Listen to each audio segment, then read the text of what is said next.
بعضهم لبعض عدو الا المتقین. قرآن پاک میں اللہ ارشاد فرماتا ہے جب قیامت کا عالم ہوگا تو جو جگری دوست ہے دنیا میں، جو بیسٹ فرینڈس ہے دنیا میں، وہ بھی قیامت کے دن ایک دوسرے کے دشمن بن جائیں گے. بیسٹ فرینڈ آئے گا، کہے گا کہ بھائی ایک نیکی دے دے، تو بیسٹ فرینڈ تھا میرا دنیا میں، ایک نیکی دے دے میں جنت میں چلے جاتا ہوں. وہ دوست بولے گا کہ نہیں، اگر میں ایک نیکی تجھے دے دیا تو پھر میرا حساب کیا ہوگا؟ اگر میرے کو ایک نیکی کم پڑ گئی تو مجھے کون دے گا؟ نہیں، میں تجھے ایک نیکی نہیں دوں گا.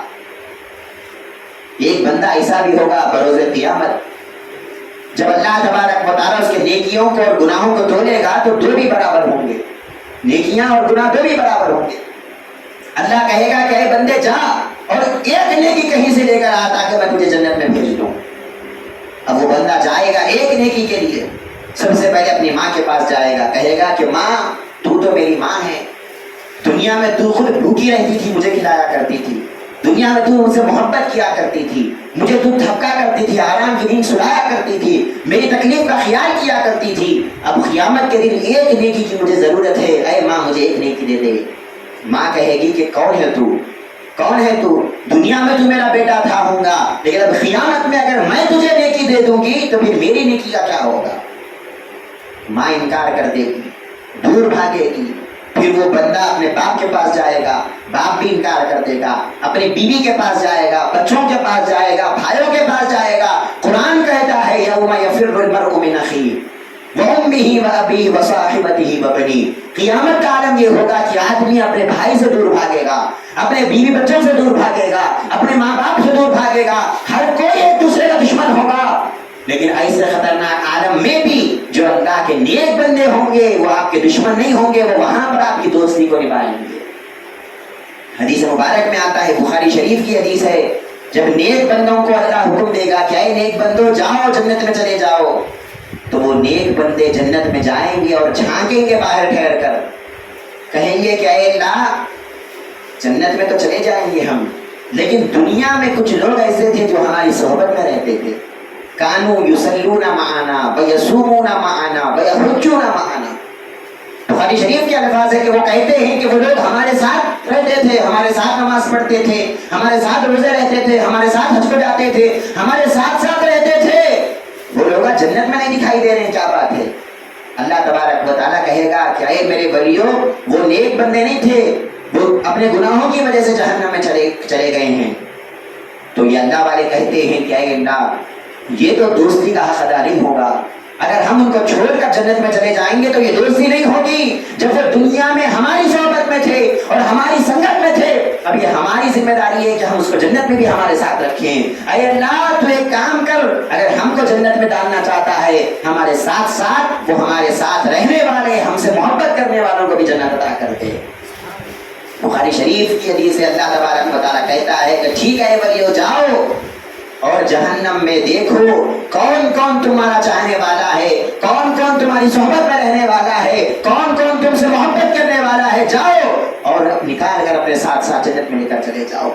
مسلمانوں قیامت کے عالم میں بھی اللہ والوں کی دوستی ہم کو کام آنے والی ہے، اللہ والوں کی صحبت ہم کو کام آنے والی ہے. دنیا میں تو اللہ والوں کی صحبت سے ہم کو مقام اور مرتبہ ملے گا ہی ملے گا، قیامت میں بھی اگر بچتے ہیں تو اللہ والوں کی صحبت کی وجہ سے بچتے ہیں. اور ایک بات مزے کی یہاں پر بتانے والی ہے کہ جب جہنمی لوگ چلے جائیں گے، جہنم کی آگ ان کو جلائے گی نا، ان کے چہرے کالے پڑ جائیں گے، ان کے چہرے بدل جائیں گے، ان کے جسم کالے پڑ جائیں گے، پورا نقشہ چینج ہو جائے گا، آپ پہچان نہیں سکیں گے کہ یہ کون ہے. لیکن آپ دیکھو بخاری شریف کی حدیث سے یہ پتہ چلتا ہے جب اللہ والوں کی صحبت میں رہنے والا اپنے گناہوں کی وجہ سے جہنم میں جائے گا، اللہ تمام جسم کو جلائے گا، اس کے چہرے کو نہیں جلائے گا، اس کے چہرے کو اللہ نہیں بگاڑے گا، اس کے چہرے کو ویسا کا ویسا رکھے گا. کیا حکمت کیا ہے؟ حکمت یہ ہے کہ اللہ کو بھی معلوم ہے کہ میرے ولیہ جنت میں جائیں گے، اس کو لے کر جنت میں جائیں گے. تو جب اللہ کے ولیہ آئیں گے تو پہچاننے کے واسطے اس کا چہرہ صحیح سلامت تو ہونا. اگر اس کا چہرہ میں خراب کر دوں گا تو کیسے پہچانیں گے میرے نیک بندے؟ اللہ تبارک و تعالیٰ اس ایک صحبت کی وجہ سے پورے جسم کو جلائے گا، لیکن اللہ والوں کی صحبت میں رہنے والے کے چہرے کو اللہ نہیں بگاڑے گا. آپ دیکھو اللہ تبارک و تعالیٰ کو بھی معلوم ہے کہ اس کو بخشنا ہے، اس کو بخشنا ہے، معاف کرنا ہے. اللہ کو بھی معلوم ہے، پہلے سے معاف کر دینا تھا نا،